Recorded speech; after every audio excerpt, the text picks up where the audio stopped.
Kris and Sean. How are y'all? We're doing We're good. good. Good. How about you? I'm doing so good. I'm happy that y'all joined me for conversation. So we gotta start this by getting all up in your business because that's what we do. And we gotta ask y'all, how long have y'all been together and how did y'all first meet? So it'll be 3 years in November. So we met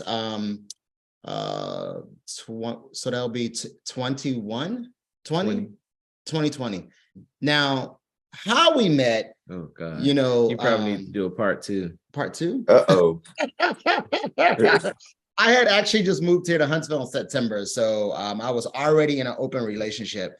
And so my goal was to kind of just figure out what that meant for me, right? Figure out how things were going to rock with, that was a kind of new twisted things that I shouldn't say new twisted things, but just something that just happened. And so I was moving to one area and my ex was moving to another area. So I was actually out hanging out with my best friend, hanging out on a double date. Well, not really a double date. He was just hanging out for support. And we were just hanging out. And then I met this guy at the bar that night. He came in with this whole entourage of people. Kris is a performer here, an artist, R&B singer of Huntsville. And so after one of his shows, he came to kind of like decompress. He had all these people with him and he had an attitude. And so I left the dude I was with and walked up to the bar when he went up there. I was like, hey, try to introduce myself, right? Okay. And he was like, I was like, hey, can I get your phone number? He was like, oh, I don't hand out my phone number. I'll give you my social media handle. So I'm from the old school, so I ain't got time for all that. So I reached over the bar, got a pen, a paper, wrote my number on it, and gave it to him. First off, he lied and said he did not have a social media. That's true. That's what he said. Because I mean, and I didn't have an attitude. Stop telling people that. Yeah, you were kind of like no, I did not have. What happened was when he first introduced himself, because he introduced himself first before he came up to me to the bar. He introduced himself to me. Him and his best friend were already standing at the bar when I first walked in. I had came with some friends that came and seen the show, but I had one particular friend that came from Birmingham, Alabama, and he's never been to Huntsville, so he's never hung out in Huntsville, and he gets to the bar. Now, they were already drinking at the show that I did. So they were already, I had to catch up, but I couldn't catch up because one particular friend that came to Huntsville got completely drunk. And so he was walking around, and I went from, one, I'm tired because I just did a show. Two, I went from, okay, let me just go out, decompress, and have fun with my friends, to babysitting because I'm like, I have this guy here. Yes, okay. It felt like it because I have this guy here who's never been in Huntsville, so I know he has never been to this bar, and he's drunk and he's wandering around. So I need to stay sober so that I can keep an eye on him to make sure that he is okay. And then in between that, Sean came and introduced himself. I didn't have an attitude. I spoke to him like I speak to everybody. But he was asking for my number. I honestly don't do that. I don't give my number out. I mean, nowadays everybody asks for your social media handle, your Instagram, your Facebook at point, but now it's just really Instagram. What's your Instagram? Nobody really asks for numbers. So I'm like, when people say, what's your number? Why do you need my number? Like, if our communication can start on social media and then it can grow from there, but it'll start on social media. Like, follow my social media. You can, yeah, I'll DM back. I'll message you back. Well, we never got to that, so that's irrelevant, right? I guess fast forward, got the information. I engaged. He was, trying to play the whole, call back. Wait 3 days, call back. It was cool. And after a while, we hooked up. We got together, went out on a couple dates, hung out for a while. And then, a couple months later, I got clear that, this is really this is something new, something different. And I really want to kind of try it out. And when I say try it out, means be fully in it. versus being in an open relationship and still trying to kick it here and kick it there. So I made the decision sometime late December that I was going to disconnect from my situation and then try to re-engage something a little more different. So and I never looked back.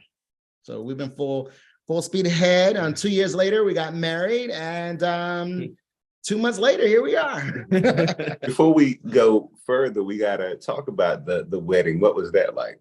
It was just, for one, it was the biggest Black same-sex marriage in Huntsville that Huntsville has ever seen. So that was one, iconic. And two, it was just, I really can't put it into words. It was just amazing. It was just amazing, mind blowing. Even to me, and it was our wedding. It's still like, wow, we really did that. Yeah, like that's a real thing. It was an amazing experience. We're still getting people telling us that was the best wedding they've ever been to. That was the best experience they've ever had. People who've never come down to Alabama, his people who've never been to Alabama before. You know, they still message and say how they had the best time, the best weekend. They wish they could come back and redo it all over again. I wanted things to be very intentional. So every piece of our planning, down from the wedding to the to the welcoming party, everything that we discussed, it was just intentional. It was a 4-day event, actually. So shout outs to Angela Corus, who helped us make everything okay. We were intentional about who we picked to do the decorating, who was doing the cake. Everything was just, and we just wanted to be not only a beautiful experience for us, but we also wanted those that were coming, we wanted them to see what our love looked like and transpire into what they experienced. So it was fast. It was fabulous. We had it at the Westin, and we were going around saying we were making history that weekend, because at that Westin, there has never been a same-sex marriage there ever. So for us to roll in with 200 guests was just phenomenal. I mean, obviously that was something big for them in terms of income, but they were very loving and welcoming. I mean, there were people that were meeting us in restaurants that was like, "Hey, are y'all the couple that's getting married? I work for the Westin," and we were like, "Oh," like it just became, the news. That was the news. Yeah, it was big. Yeah. And I think the other piece I will name is that this is my way of naming that this is who I want to spend the rest of my life with. Like this is my only way that I'm making that decision, and I'm naming it based off of our vows, which we hold and want to live by. When we started this conversation, you mentioned being in more open relationships. What made you challenge yourself to be monogamous? Great question. So I've only been in one open relationship. That was my last one prior to Kris and I getting involved. And that was actually not by choice. I shouldn't say by choice. It was by choice.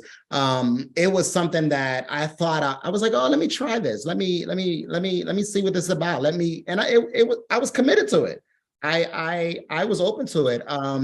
I think that when I met Kris was offering me something so much more that I didn't have in that other relationship. The love and the way he paid attention to me, and the way his hand came across my thigh, it was just different.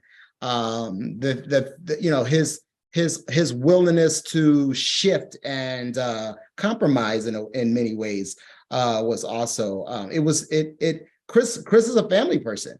So I never actually, I had an opportunity to meet all his family, and they were loving people. So that's not normal for me. Like, everybody always want to meet my mom, or everybody want to meet my brothers, but I never really had an opportunity to kind of connect with another family. So there was some things that showed up that I didn't really realize was going to be impact to me. So I made that decision. Like you'll do a lot of thinking on a 10-hour drive back to DC from Alabama. And so I got real clear on the highway that while you're in open relationships, and I think they work fine for people, there's a lot of sacrificing. There's a lot of opportunities where you can set up for disappointment if you aren't really clear on the rules of engagement. And I felt like I was navigating too much, and I didn't want to do that anymore. So I had to look at what the universe had created in my new space. And when I experienced it, I didn't want to let it go. I remember we were laying in the bed watching TV, and this is when I don't even think we were a couple. We were just hanging out and laying in the bed together. Yeah, right. Just shacking. I'm Southern and raised by old folks. We call that shacking. And so I remember in our conversations, I was tell him, I was like, I don't wait for long because I don't have to. I feel like once you reach a certain standard, it's not that you're putting a standard on other people, you're putting a standard on yourself. And that standard on yourself is like, you hold the standard of how you want to be loved, or you hold the standard of how you want to be treated. Yeah. And I feel like that is very key and vital, not just for relationship, but just for life, period, for your jobs, for your friendships that you hold, for family. You hold the standard. And so at some point, you can't play victim when you allow people to treat and do you a certain way. And I've always had that mindset of, I know how I want to feel. I know how I want to be treated. And so these are the things that I had certain things that I wasn't compromising on. And so I said that in the conversation. I said, I don't wait long because I don't have to. So and there will be no heat, or how you take that or not is you get to choose what you want to do with that. But just know that I'm not going to be hanging out. You weren't gonna be in no situation. I wasn't gonna be in no situationship, and I don't wait in the back burner long because I can be a little conceited, and I know that I don't have to. well then. That's actually how he said it. And so I think 3 weeks later, I was driving home to DC, and I had to make a decision. I loved what I was receiving and how I was being loved on. And that was way more loving than I had probably experienced in quite some time. So, and it's not to anybody's fault. My old relationship, it was not wrong. It was not bad. It was based off of what we agreed, right? So unfortunately, I think this is where that open relationship thing can be a little tricky sometimes. You might meet somebody that actually might give you the 100% that you want and is looking for. So just so happened to be me. We have been talking a lot about open relationships in some of our interviews because there's some couples who navigate that world a little bit. And in Black gay relationships, why do you think non-monogamy can be a little bit more prevalent than, say, or openly prevalent? I think it's more about being physically attracted.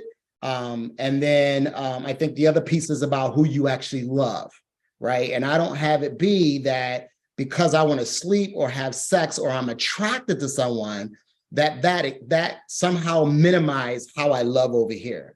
And that's what I learned. And I'm grateful for my experience. It really made it clear as to that you can still be attracted to someone and you can still want to feel and be in some sexual interaction.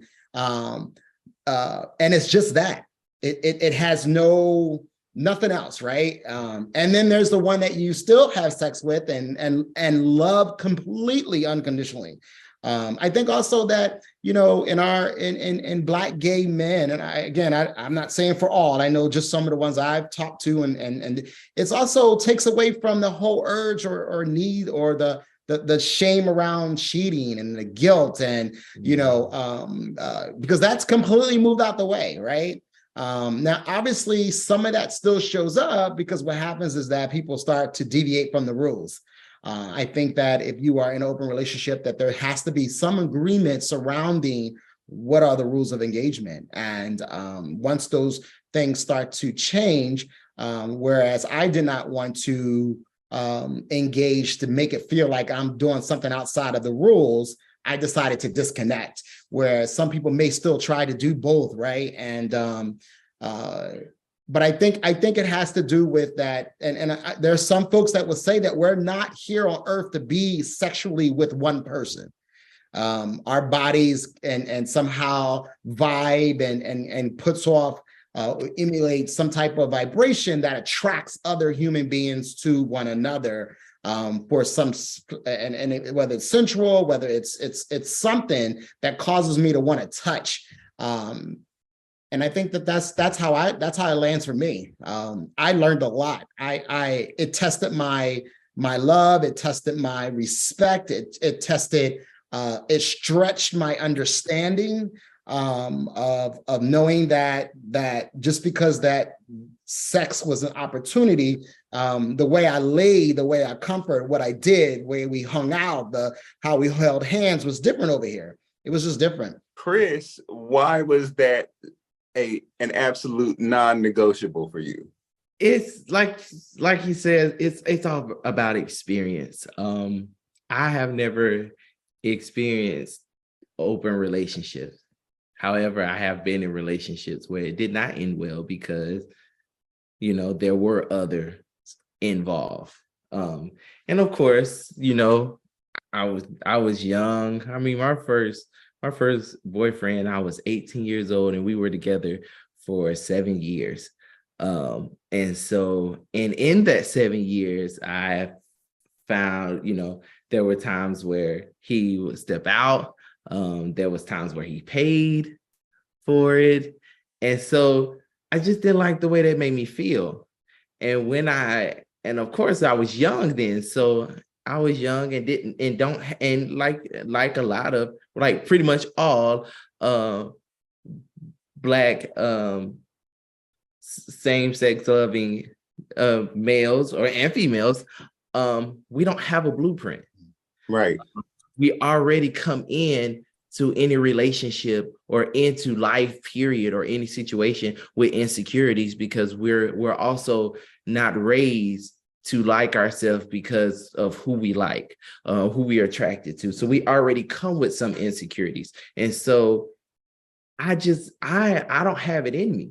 So since I don't have it in me, I know how I would feel if I was with somebody who was okay with just doing that. And so I prefer not saying that it's a bad thing, because I don't think it's a bad thing. If it works for you, great. That's just like your favorite foods. You may like some that I don't like, but that don't mean I'm gonna look at you and be like, oh, I can't believe you eating that. No, I just won't have it. And so I just didn't like the way that felt, and I didn't want to have any inkling or I didn't want to have any door. I wanted to close all doors to that feeling. Yeah. So even if I was to try it, would there be a day or a night where, even though we agreed to it, would there be a day or night that I'm feeling some type of way because he over there? Yeah. I don't even want to put myself in that situation. So I just know that it just doesn't work for me. What challenges have y'all had to overcome together, and what do you negotiate around in order to make this journey together work? I was a person that didn't allow people to talk to me any kind of way. I immediately, like, before, instead of listening to what he was saying, I would be like, hold on, who you think you're talking to? Because, you know, it used to be, and when I say it was a big issue, it was a big issue. But with time, we learned, you know, how each other communicate. And with, like you said, because you need help, like I agree with him, therapy is very important. Individually, I think you should go together. I think you definitely think you should go individually and find out where those things comes from. Because whenever you having a disagreement, and this is not Bible, this is what I feel. Whenever you have a disagreement with your spouse, figure out why there was a disagreement. One, what was the topic? If you can remember, because half the time we don't even remember what we was arguing about. Two, why did what he say rub me the wrong way? And three, which is most important, what do I know his intent is towards me? Yeah, you could have been having a bad day that day. And so you just irritable. So anything somebody say or do is you just needed one little spark. You're already kind of pre-lit. You just need the lighter fluid has already been poured. You just need one little spark to just, and because you both live together, you're both together, see each other all the time, 9 times out of 10, it's going to be your spouse that is that little spark. And so I had to sit back sometimes and think like, okay, how was I feeling that day that made me feel a certain way? Or how was he feeling that day that makes, because he'd come home sometimes and be like, it's all about communication. But I feel like therapy helps you find out about you. And therapy helped me find out about why am I always triggered when I feel like somebody's sizing me up or saying something to question my intelligence? Why do I feel some type of way when somebody's tone is not soft and meek and mild as I think people should talk to me? Like, why is it that way? And once you get the answers to those things, it'll help you with your communication with your spouse so much better. So obviously I'm from the North and he's from the South. So there's things that, my tone and how aggressive I would talk, and he took it, it triggered him because that's not their normal, the down South, they have this gentle kind of presence, and nobody really is, rah. And I that's just my normal talk. And I think he got clear about that when he went to visit my family up north, and he was around my brothers and my cousins, and we were just all in there. And then he came home, he's like, oh, I get it now. I get it. I get why you talk. I mean, there's times when we're out and people are like, I'm really big on customer service and just people respecting us, period. And like, there is no hesitation to jump in to remind them, right, that's not working for me. And I remember him saying, like, all right, he'll grab me and he'll like, okay, baby, not right now. And then there's times when he's like, go ahead, open it all up, full throttle. So I had to learn that even though my intent is to ask questions for understanding, listen to understand, it just wasn't landing well for him just because of the way I was doing it. So I know that whether I talk a little softer or, pull back on some of the language, to where it will land different for him. And also, even when there is a disagreement, like stay in it, right? I know I'm a stay in it kind of guy. So I'm gonna work it out where he actually might need a couple minutes. Yeah. So I'm learning that, right? We're still learning that. And while we have less, I don't even think we have maybe 4 or 5 arguments in our entire 3 years. So like we're learning, we're still in the progress. So I think those are the only challenges. I think we have busy schedules. I think that my career, his career, we have a business launched here a year ago. He just started a bear care line here. So he's singing all over. So there's a lot there. So I think those are challenges, making sure that we spend quality time together. We were just upstairs watching a movie, The Night Agent, by the way. Wow. Right. So we were just sitting here he was like, oh, we haven't done this in a while. I'm like, yeah, we never go up to the movie room and sit down. Right. So I'm glad we had an opportunity because this is the week. We'll probably be able to do it again next Friday, right? Or Saturday. So just kind of having those moments, those are, and also to align yourself with good friends and support. Yes, good support. That is so true. You have to have a support system. You don't one advice that I would give to especially same-sex couples, because we already come into the world with challenges. Right. Our relationship. Be mindful of who you're friends with when you want to be in a committed relationship. That best friend of yours that loves bar hopping and one night stand, and not saying to disconnect from them, but have more than just that one friend. Have some friends that'll tell you, hey, I hear you frustrated, I hear you mad, but go back home. Yeah. You know, have somebody that's gonna hold you accountable and stand in it, you know, and be there for you, not just you, but just for the both of you, that they have a love for the both of you to tell you both to stay in it. You That's know, the key. That is the key. Our relationship is great, but I feel like it has grown even more because we have such a strong, tight, very, very tight support group. Friends and that's family, just really, really tight, that loves the both of us and wants to see us do well individually and want to see us do well together. So that's very important. Have a good, strong support group around you to help your relationship grow. I like that.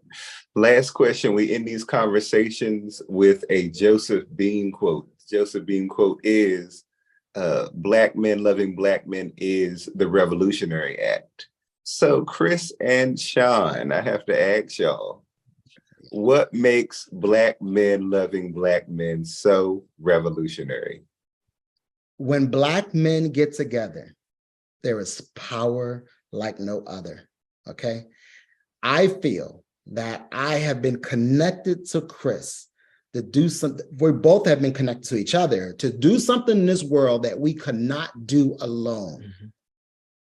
And that, whatever that thing is nothing but a power, and it will be huge, and it will be a blessing to so many. It is a revolution. It's a change. We get to show love. We get to, when we show up, you see the love. And that is what's going to change what the perspective, and that's what's going to give the example of love, like you said, that most people don't see love. So that's the revolution. It is to be change agents in this world for what God has put us together, not only to enjoy and to be blessed by each other, but then to bless and to be thankful for our community, in our community. Yeah. And I believe, think about it. Black men has been the number one target, not just for the US, but for the world, to tear down.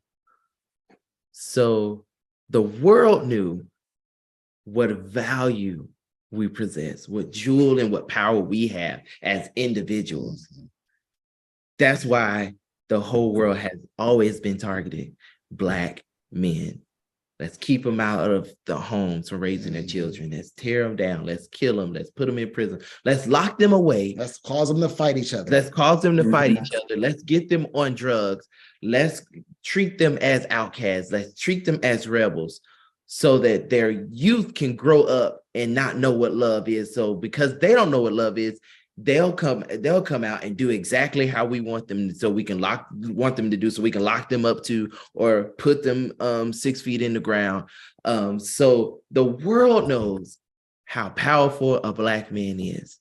So for Black men to rise up and show love for one another, for not just one another, but for the world, this world ain't ready and not going to be able to handle it. But one thing that I do know, and I stand strongly upon, is that once we as Black men find out our true superpower, which is that love in ourselves, we are an unstoppable force. There's not a human being like us. Yeah. The confidence and the power, because he's next to me, is amazing. Like that supercharges me. And my goal is to supercharge him so he could be the best version of him. Yeah. And I'm here to support that. And that's part of the power too. It should be universal. Yeah. Listen, we're here for it.